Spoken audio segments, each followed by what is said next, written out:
Hi, I'm Milo Rivera and this is my Sunday drive to the all-new Honda CR-V.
The Honda Civic Type R, one of the fastest production front-wheel drive cars of its era.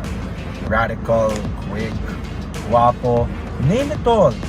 Yet one thing's for sure, this sporty eye-catcher represents the racing identity Honda has been known for years. So what better way to see what this car is all about?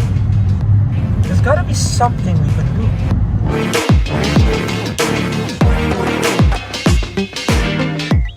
And that is to take it to its natural habitat. Hi, I'm Miley Rivera, and this is my Sunday drive with the Honda Civic Type R.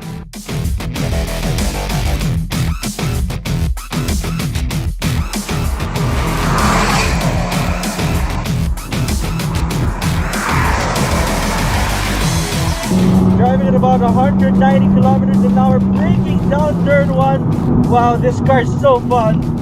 This car is so fun to drive.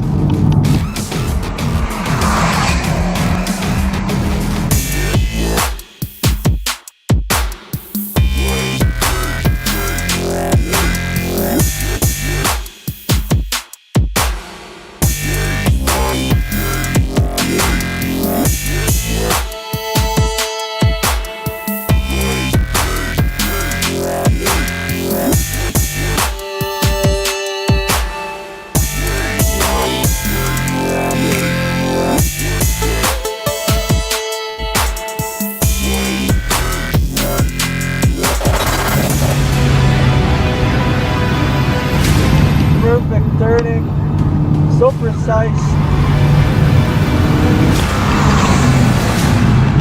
so nimble to drive, honestly, even fast corners.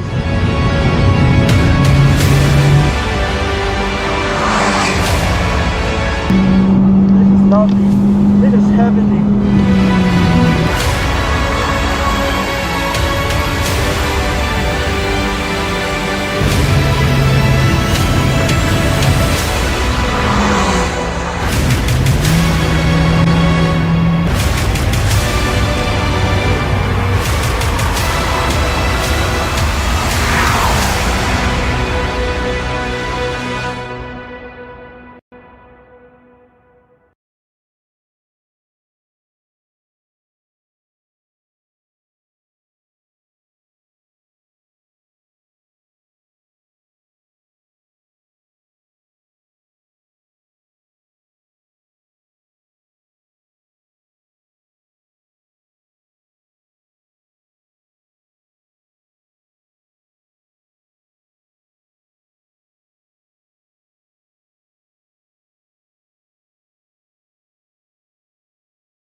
Good evening to everybody watching and listening to us tonight.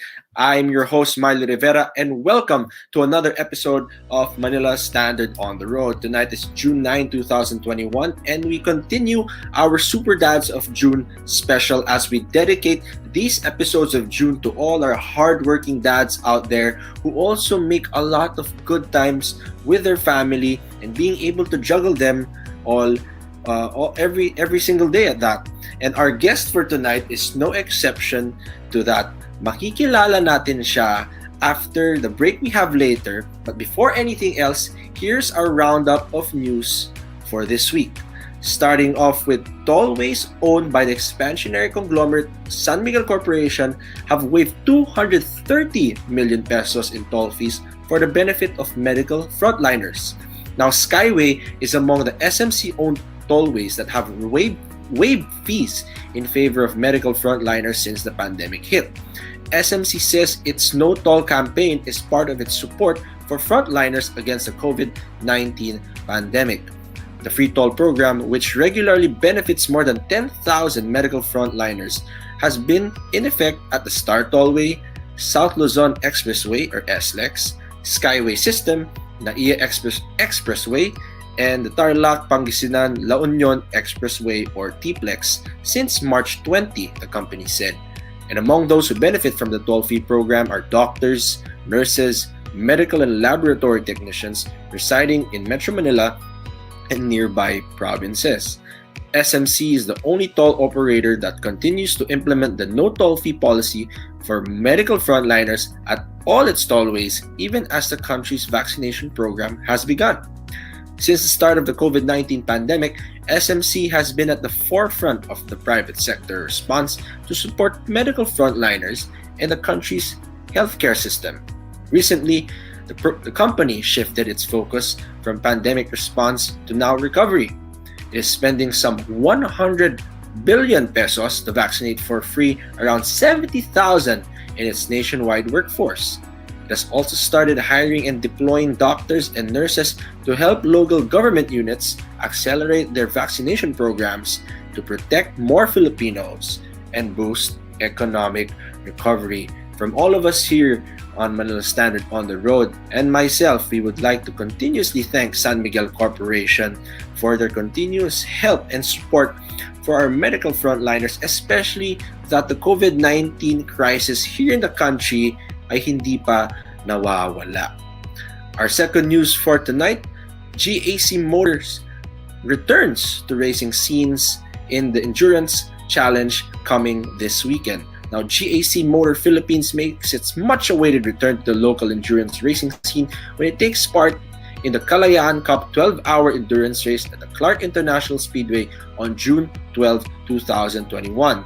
Now, the GAC Motor Racing team, composed of Brennan S. Lim and Andre Tan, enjoyed great success in the racing circuit in 2019. For this year's Kalayaan Cup, however, the GAC Racing team will be joined by Milo Rivera, Cody Nang, and Patrick Mendoza. Now, the GA4 1.5-liter manual transmission car, which is the team's weapon of choice for this upcoming race, is powered by a 1.5-liter inline-4 DC-VVT Euro 5 compliant engine that can produce an output of 113 horsepower and 136 Newton-meters of torque. It is also equipped with an L-type McPherson front suspension that suppresses high-frequency vibration for better handling. With lockdown restrictions set to general community quarantine nowadays, Legato Motors Inc. is determined to participate in the 2021 Kalayaan 12-hour endurance race with a goal of bagging the championship once again. While the physical presence of spectators is not yet allowed though, race fans and enthusiasts may stream the 2021 Kalayaan Cup 12-hour endurance race challenge at the Makabayan Cup Endurance Race Challenge Series Facebook fan page. Ayan, as mentioned, I'm also gonna be part of that said weekend, and we do hope you guys support GAC Motors as we try to win the 12-hour endurance race this coming Saturday, along with my teammates and especially the team as a whole. And with that, that is our news roundup for tonight, June 9, 2021. And when we return, we shall be joined by no other than a very, very special super dad who continues to love what he does. And that is cars and racing. Stay tuned. We'll be right back after this short break.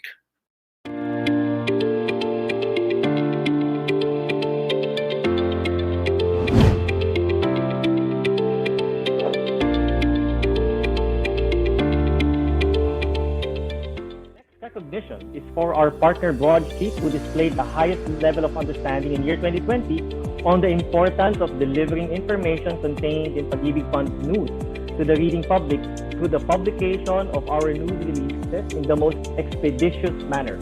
For this, Pag-ibig Fund recognizes the Manila Standard.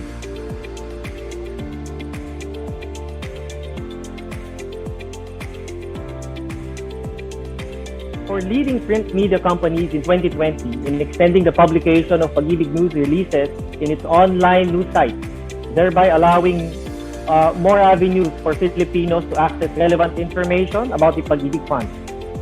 Recognition goes to, once again, the Manila Standard.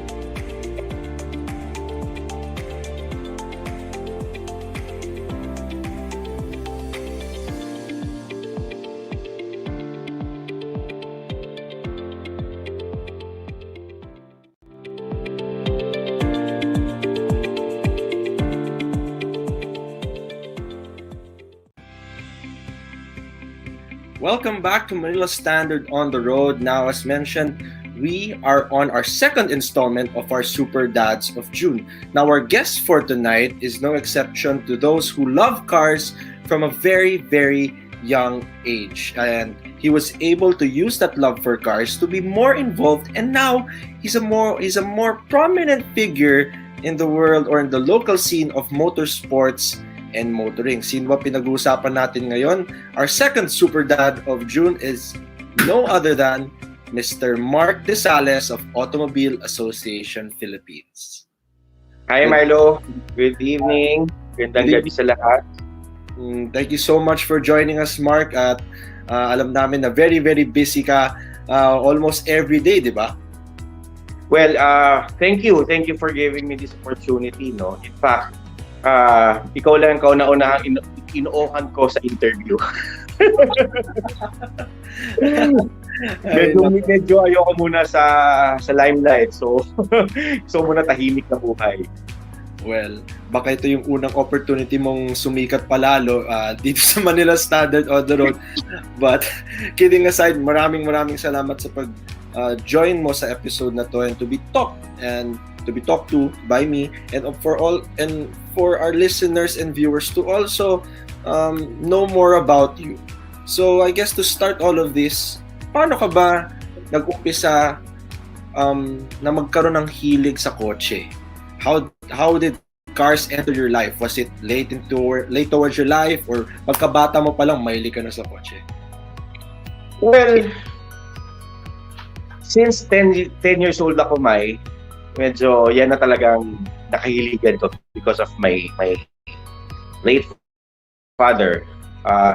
Tulad naman nagsimula yan, as we all know, even sa mundo natin lahat, di ba? The influence of a father is really that big sa mga buhay natin, mga lalaki na mahilig sa kotse. By 10 years old, I think nakapagmaneho na ako ng kotse, na itakas ko na yung kotse namin. Actually, kotse ng tito ko, it was, as far as I recall, it was a Harabas. It's called Harabas. Parang AUV style, parang jeep na maliit. And eventually, would you believe, when I turned around mga 15 years old, nagde-drive na ako sa kalye without any license. Pero of course, kasama ko yung daddy ko, no? Tinuturo na sa akin yung mga basics ng driving. Eventually, at the age of 15, meron na pala akong student permit that time. So, dinaya yung license ko. Then, yun na, lahat doon na nagsimula. During my early days ng pagbibinata ko, lahat puro kotse. In fact, second year high school ako, I already have my own car. In fact, may funny story pa doon, nasunog pa yung kotse ko. The first car I had, binigyan ako ng daddy ko sa 1977 Toyota Corolla. Old school. Then, we had it restored. Then, syempre, excited ako. Pagka-restore, dala ko sa school. Uwian, syempre, magyayabang ka, konti. Biglang pag-start ko, may leak pala yung gasolina, kaboom. Okay, then, syempre, of course, naiyak ako. And eventually, yun yung naging, that incident, parang tumatak sa akin ever since. Sabi ko, talagang, yung passion ko about cars is really that something talaga, personal sa akin. Because, first time, during my high school days, kilala ko ng mga class ko na medyo bully, diba, macho-macho. Pero, would you believe, nasutunog yung kotse ko, ako na doon sa isang sulok umiiyak. Wala man lang akong ginawa, diba, to extinguish the fire or what. I was just crying all the time. Yun yun yung naging motivation ko. Then, yun na ako, nagiging particular na ako lalo sa kotse. Then, ito na, nagko-collaborate na kami ng daddy ko yun, na nagre-restore kami ng mga kotse. Then, eventually, sinasali na namin sa car shows. Doon na lahat nagsimula, yung naging stepping stone ko sa pagiging passionate about cars is talagang hindi yung one time, big time. Diba? Parang ngayon, marunong ka na mag-drive, bigyan ka ng daddy mo ng Ferrari, ng Porsche. Sa akin, hindi. In fact, niloloko pa ako ng mga classmates ko yun because the first car, so ginagamit ko, punong-puno ng masilya, niloloko ko ng mga klase ko, benta na natin sa Pepsi to para gawing tansan. Diba? So, nadaanan ko lahat yun. Then, eventually, doon na lahat nag-start. Restore kami left and right ng dad ko, sali kami sa car shows. Then, one of my biggest break talaga was way back 2000, I think 2006 or 7. I restored a car, my personal car na binili ko talaga through my own money, and then ako lahat na nagpagawa. Then eventually, it's an Opel Manta B. Sinali ko pa sa transport show. Then eventually, yun na yung naging sa akin na naging motivation sa akin yung pag-support ng daddy ko. Tinuruan niya ako sa lahat, from driving, from how to take care of your car, from the basic maintenance, hanggat nagme-mekaniko na rin ako. So yun, doon na lahat nagsimula, until now, as you know naman, di ba? Ako yung isa sa pinakamaakting ika nga na car lover. Di ba? I don't use my car when it's raining. Yeah. Good thing I'm AAB. Pag umulan, sinasakay ko sa truck, sa flatbed truck. Then, alam mo, nag-i-evolve. So, yun. Sabi mo nga napansin ko, nalala ko before, magkasama tayo sa isang biyaya papuntang Clark. Tapos may baha doon. Ang tindi ng iwas mo talagang pipina ka doon sa gilid para di lang dumaan doon sa baha na yun And you said it yourself na pagdating nga sa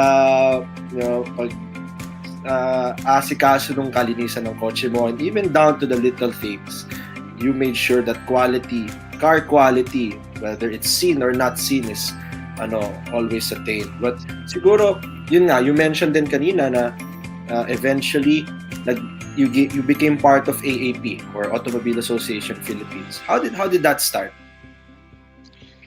Well, funny thing, there's a car show in UP way back 2006, early 2006, or late 2005.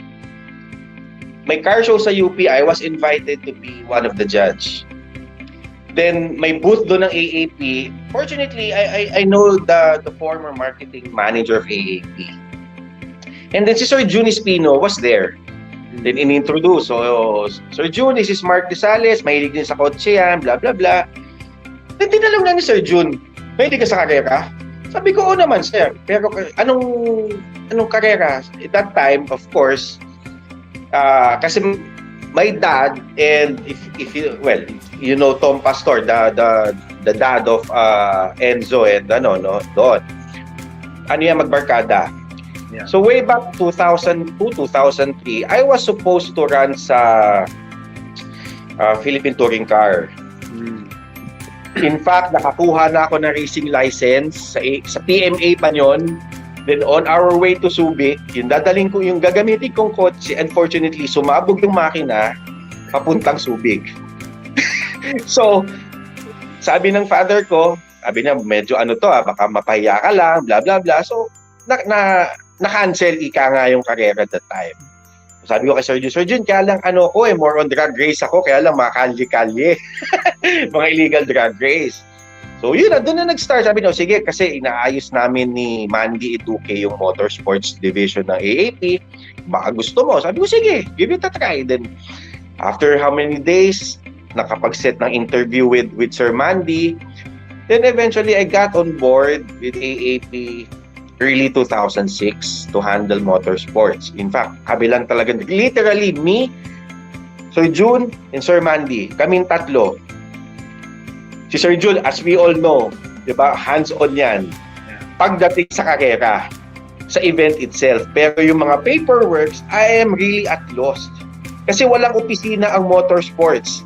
Di ba, nakiki-opisina lang kami sa isang kwarto doon for such a long time.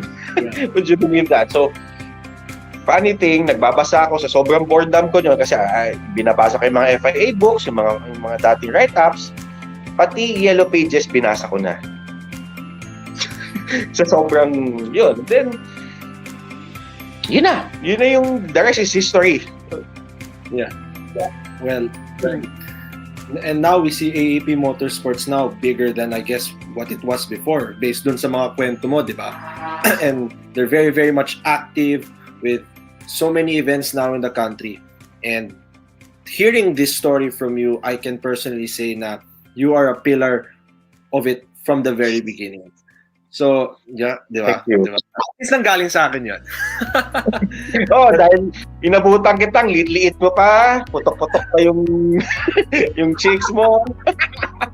Nalala ko yun. Wag na natin pag-usapan yun. Ikaw ang tinatanong ko, hindi ako.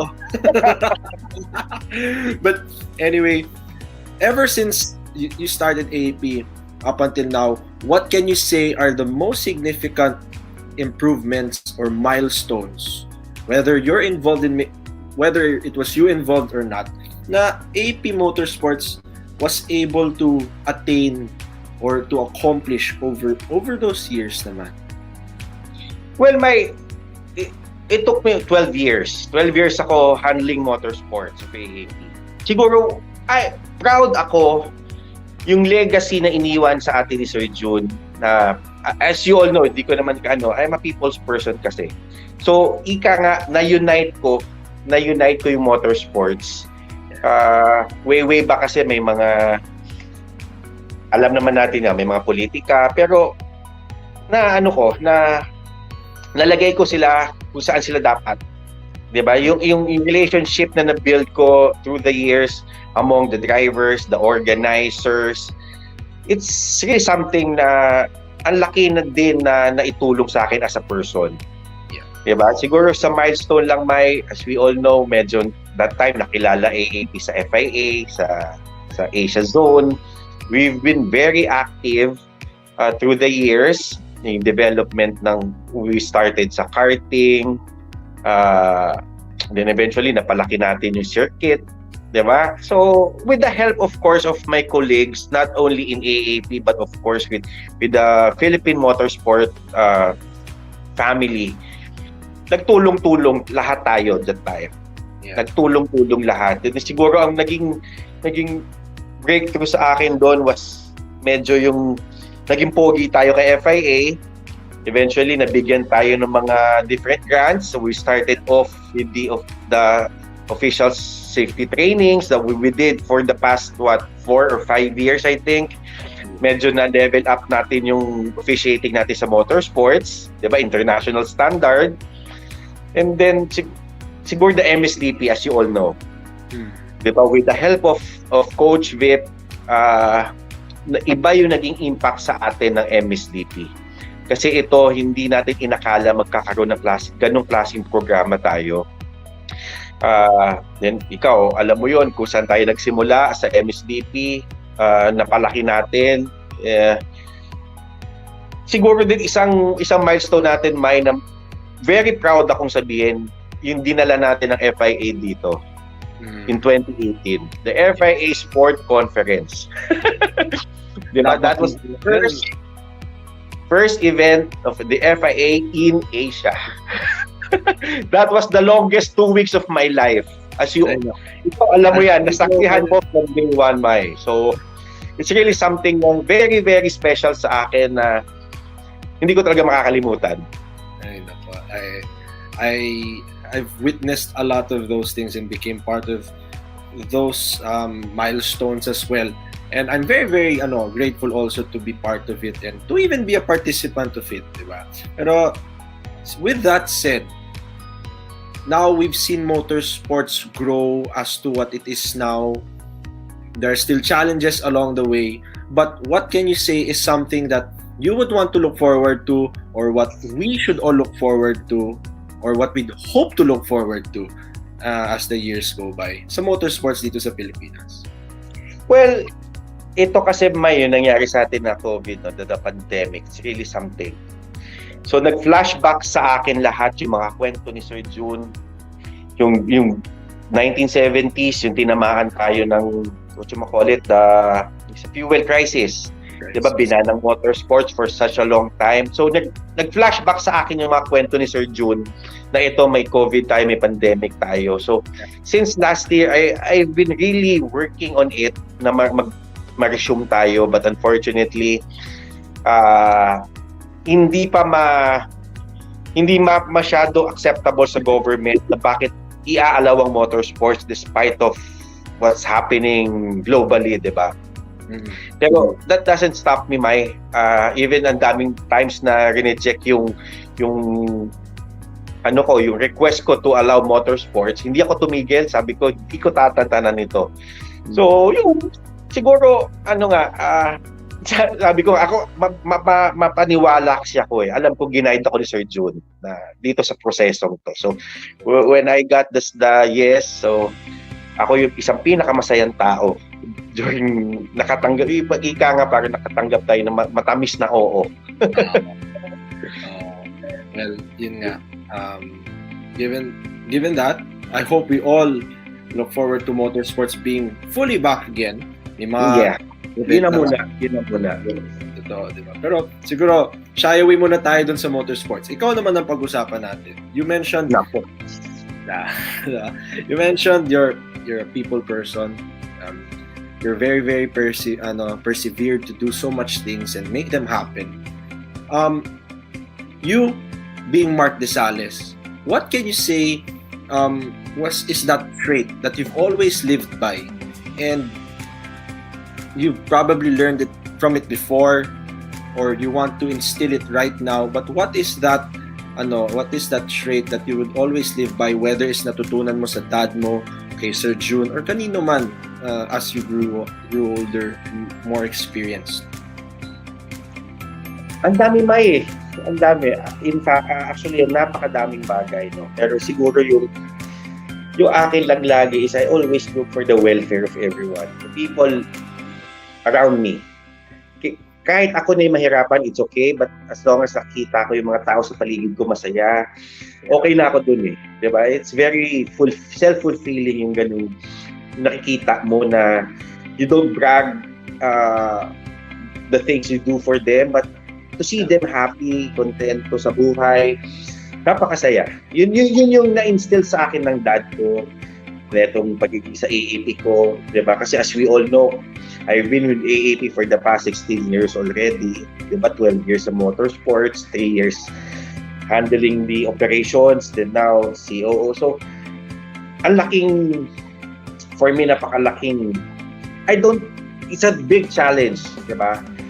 Kasi I'm handling a 90-year-old organization.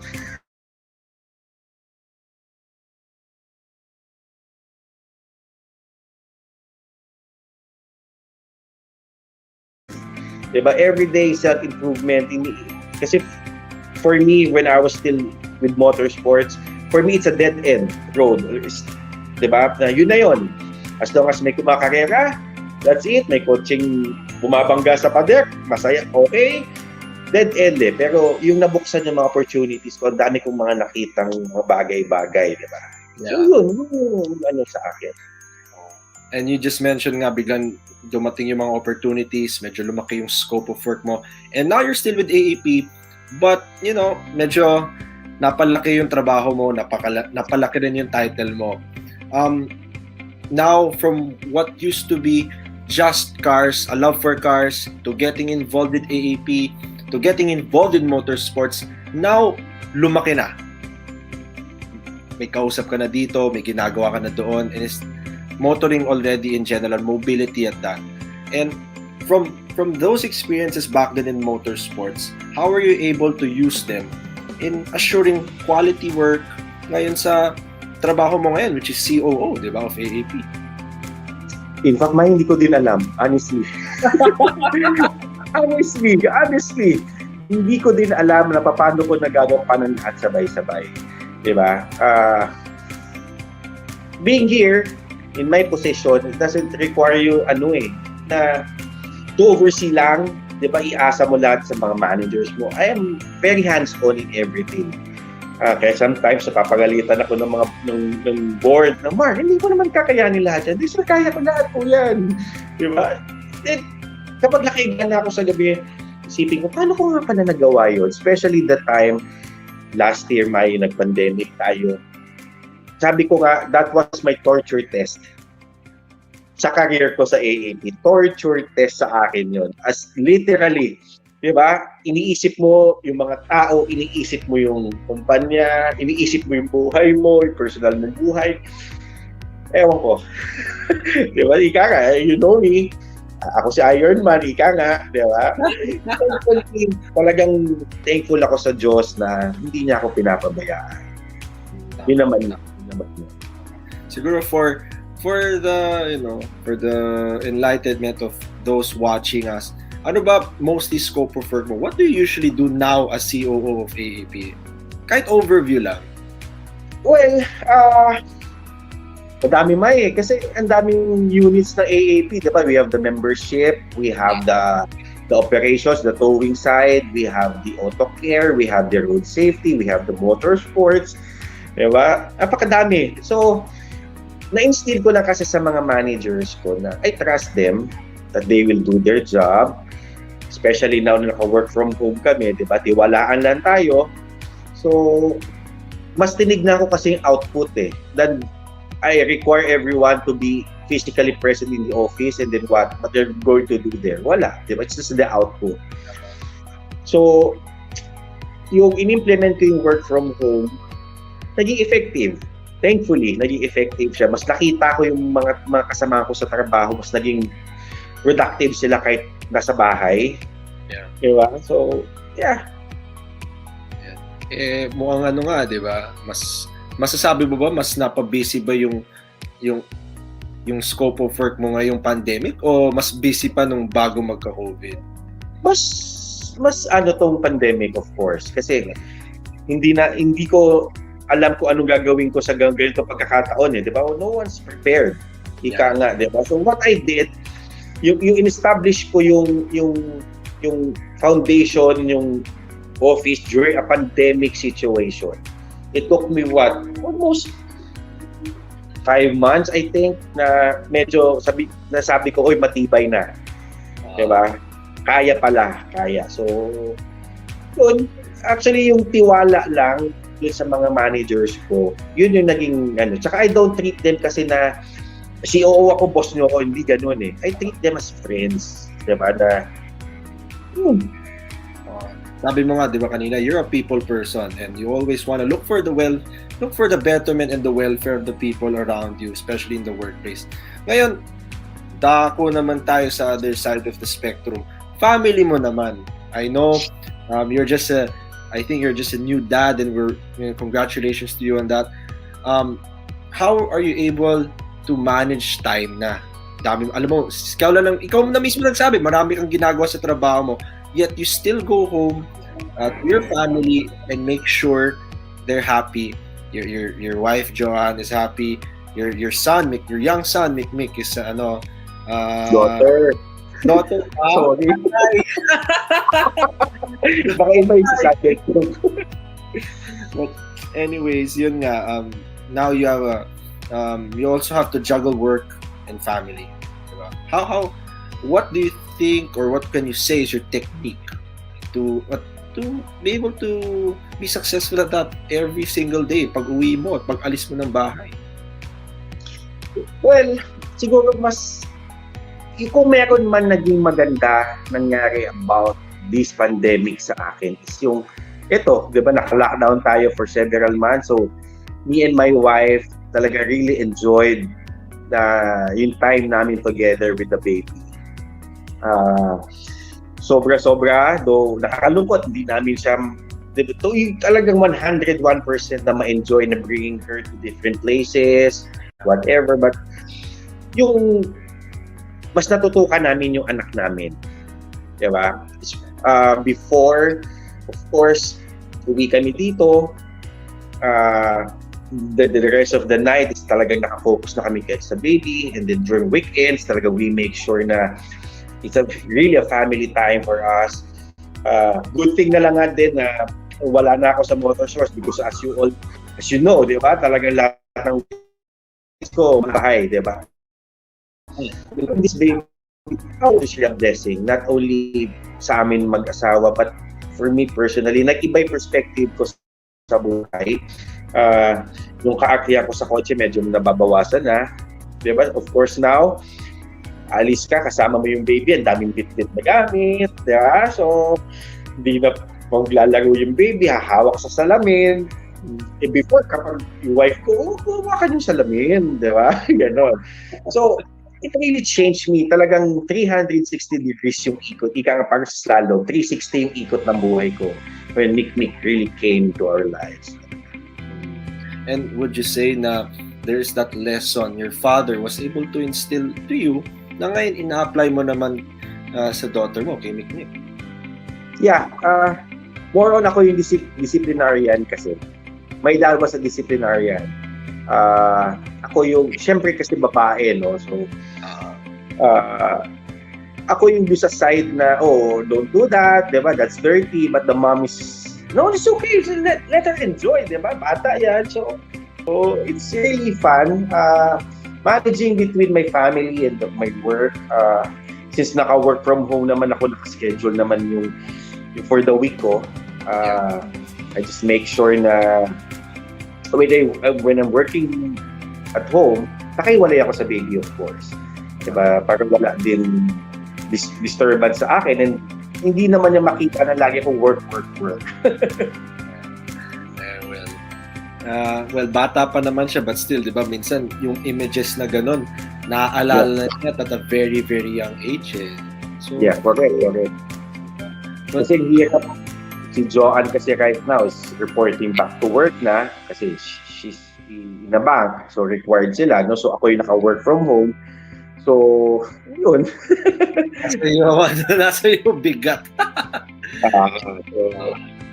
But siguro naman, dati, when you still were the father, you also were able to make some time for leisure and enjoyment, diba? Aside from work and family. Now, may anak ka. Is the so-called leisure time or the Mark time now different from what it was before? Since siguro naman bit nyo na yung anak nyo pagdating sa mga family vacation o sa mga extra time.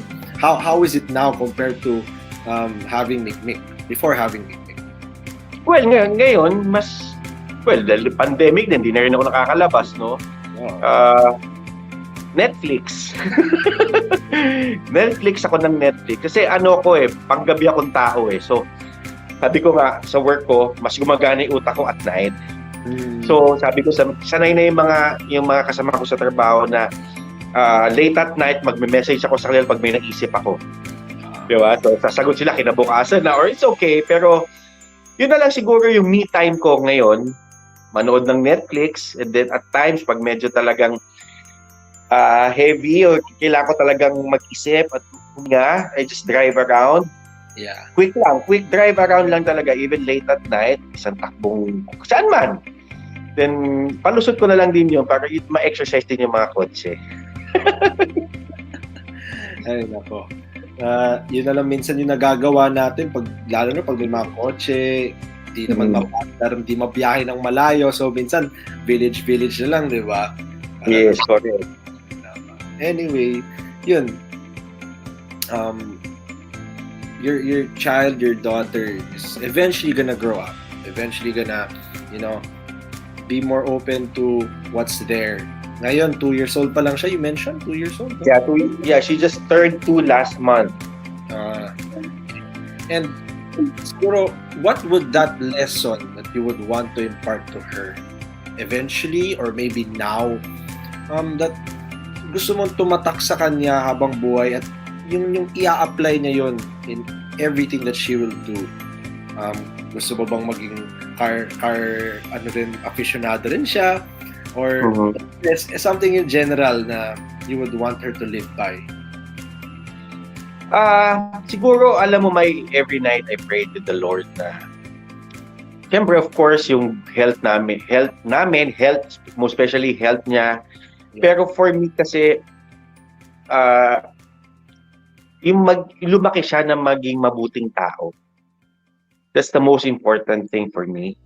Diba? Kasi, I don't want naman to brag na gusto ko may magandang buhay yung anak ko. Of course, part of it, yes. Diba? Pero, yung lumaki siya na maging mabuting tao, may makikipagkapwa tao siya, may takot sa Diyos, that's the most important thing for me. Siguro na pwede kong instill sa kanya hanggat lumaki siya. But of course, ako sumusundot minsan. Good thing, mahilig sa kotse. Okay, good thing, mahilig siya sa kotse. That sometimes when I watch Formula 1 or basta anything about motorsports, familiar na siya. So, bilang vroom, vroom, vroom, vroom, gaganon siya, Daddy, F1, ganon. So nakita mo yung meron din siyang maliit na chance na, baka ko pwedeng kumarera to, diba? At naman, diba, medyo, it took us 10 years bago dumating si Mikmik sa buhay namin mag-asawa. So, yung, na-focus ko kay Gabi diba? Na-focus ko kay Gabi, yung gusto ko, buti na lang si Gabi mahilig din. So, yun. For those who don't know, Gabi, hindi niya anak si Gabi pamangkin niya si Gabi. Yes. Pero trinato na yan as if sarili niyang anak. Lalo na pagdating sa motorsports, di ba? Ngayon, si Mikmik na, nandyan na. Paano na si Gabi? Wala na siya. Out na siya sa exit na. Si Pisay, kay Mikmik na, hindi na kay Gabi. Diba? So, yun ang mga bagay-bagay na mawawala kay Gabi. Sorry na lang siya, di ba? But yun nga, what if, let's say, come a certain age, si Mikmik wants to join motorsports, and you yourself, from a young background, di ba, from a young age rather, mahilig na sa kotse, mahilig na sa motorsports. Siyempre, ang stereotype ng ibang mga tatay, delikado yung motorsports. Lalong-lalo na kung babae pa yung anak. So, what advice or wisdom can you probably give them? Let's say for any father, for that matter, who would eventually have a son or already has a son or a daughter na medyo nangungulit na nangatok na sabihin, I want to race, Dad, I want to race. Well, siguro may ano, no? For the past 12 years that I'm into motorsports of AAP, siguro isa din natin na promote yung safety in motorsports. Alam natin lahat, 100% napakadelikado ng motorsports. But that's why we are here. AAP is here to look after the safety of each and everyone in and out of the racetrack. Diba? So, si Gabi, testament si Gabi dyan, living testament si Gabi. Inano ko sa sister ko, safe yan. Trabaho ko yan to make sure that everyone is safe, especially the driver, diba? So I can attest na the danger is there. Motorsports is it's very dangerous sport, but trust them. Diba? Kasi kung may enthusiasm to participate or join motorsport events, please go ahead. Wag lang natin compromise yung safety kasi as we all know, sometimes yung mga due to budget constraint, bibili lang na mas murang helmet. Diba? Tsaka na yan. Ganyan. No. Doon kayo mag-invest sa safety gears ng mga anak ninyo kung gusto man ninyo sila sumali sa motorsports. Tama. Ika nga, there's no substitute for the right amount of safety. Yes, correct. Yan yung advocacy ko through the years, 'di ba? Nagagalit sa akin yung mga drivers, "Boss Mark, pwede na tong helmet ko." Ano ba yung helmet ko? 2,000 worth lang 'yan. Ulo mo ba worth 2,000 lang 'yan? 'Di ba? Oo nga, no? So, yung mga ganung bagay ba na wag natin i-compromise yung safety natin kasi talagang dangerous sa motorsport. Pero that's why AAP is here to make it safe. Nax. Well, again, we've heard so much wisdom and so much advice from you, whether it's being a father or being someone who's directly involved in the local motorsports scene. Siguro, one of my last questions for you, if not the last question I have for you, is as a father, as a businessman, as someone who's multifaceted and doing a lot of things and making them happen all at once somehow. Ano yung advice mo sa mga fathers, soon to be fathers, or looking forward to be a father, on how they get to jumble all of these things and make sure that everything is attained with quality. Hindi lang yung magawa lang, hindi lang okay na yan, but with quality, whether it's family, work, anything else. I-advise ko ba na sa'yo to or sa lahat na? Sa lahat na. Akala ko para sa'yo. Anyway, siguro Mike, gawin nating inspirasyon yung pamilya natin, everything that we do. Then everything else will follow accordingly. Diba? Kasi if titignan natin me myself, siguro what I do, pag natutulog na yung mag-ina ko, tinititigan ko lang sila na worth it itong lahat ng ginagawa kong, diba, sakripisyo, paghihirap, it's for them. Especially kay Mikmik. Diba, pag tinitignan si Mikmik na lahat ito para kay Mikmik. Yun na lang. It drives you, it motivates you. So, diba, kasi sometimes, usual sa tao ma-drain out. Me, ako na-drain out din ako talaga most of the time. Pero, yun yung motivation ko. Kapag sumuko ako, diba? Kawawa yung mag-ina ko, kawawa yung anak ko. So, I advise to all fathers, fathers na, father to be, na make your family your inspiration. Siguro yun na yung na natin. And of course, God, diba? Na gawin natin lahat yan, susunod-sunod na, magiging maayos na lahat yan sa ilalim. Ika nga, simulan na muna natin dito sa taas, then everything will follow. Ayan. Ladies and gentlemen, you heard it from Mark himself. Family is always motivation. And it will eventually, or it will obviously inspire you to work hard and make sure that quality is attained in everything you do. Ayun, Mark Desales, thank you so much for joining us. Advance Happy Father's Day to you. And again, advance Happy Father's Day to all the fathers out there. Ngayon, Mark, ikaw naman ang COO ng AAP. Meron ba tayong, before we go, meron ba tayong pwedeng i-look forward to or something na antabayanan natin o gusto mo i-market mo na yung AAP, become an AAP member, this is your time. Well, first, Mino, thank you to you sa show, sa Manila Standard PH. Unfortunately, hindi natin nakasama si Tanya. I've been longing to meet Tanya. Okay, so thank you sa inyo for having me here. It's my pleasure to be guesting to you right now. Siguro for on the AAP side, no, as you know, we just turned 90 years old last month. Yeah. So as part of our anniversary celebration, next month we will be raffling off a brand new Fortuner. Okay, so all active members of AAP, and then kung new, you have I think a month and a half para maging AAP member and get a chance to win that brand new Toyota Fortuner. Then for other consolation prizes, we have a laptop, a cell phone, a bamboo bike. Okay, and then watch out for our next car raffle. Watch out, because we're planning to do it annually on our road to 100 years in 2031. So expect na magpaparaffle kami ng kotse taon-taon. Naksa. So surprise yan kung ano yung kotse yung ipaparaffle namin taon-taon.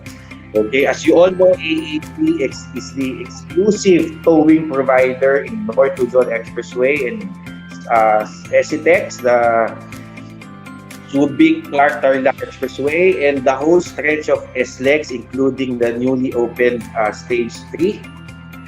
So AAP po yan. So if you're an AAP member, you get a chance to enjoy 45,000 worth of benefits.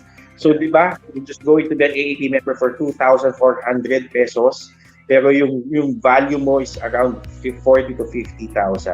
So, be an AAP member now. And then we have also an AAP Auto Care, exclusive for AAP members, which we do all mechanical works. We do the body painting, car restoration.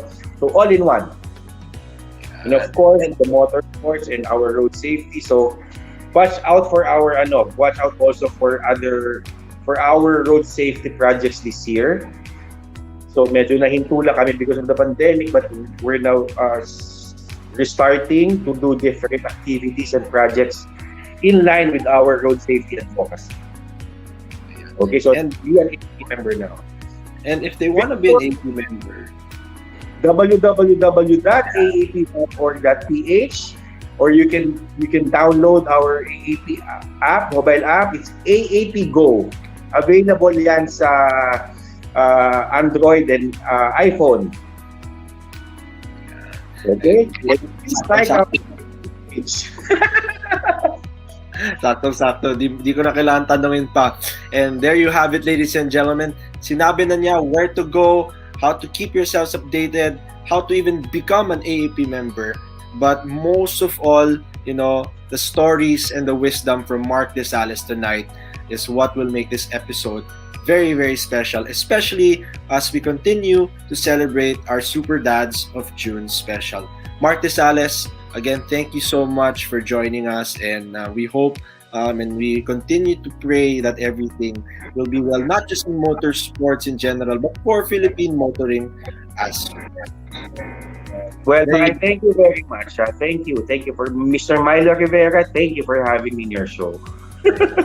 The pleasure is mine, Mark. And well, anyways, there you have it, ladies and gentlemen. Another episode of Manila Standard on the Road has just ended, but you can still be part of the show anytime, anywhere, just by using the hashtag MS on the Road and by continuing to like, follow, and share Manila Standard on the Road and anything Manila Standard PH. Tonight, we wish you all the best. Again, advance Happy Father's Day, and good night, everybody. And here's Marley Rivera saying, always, always, always be safe on the road. God bless.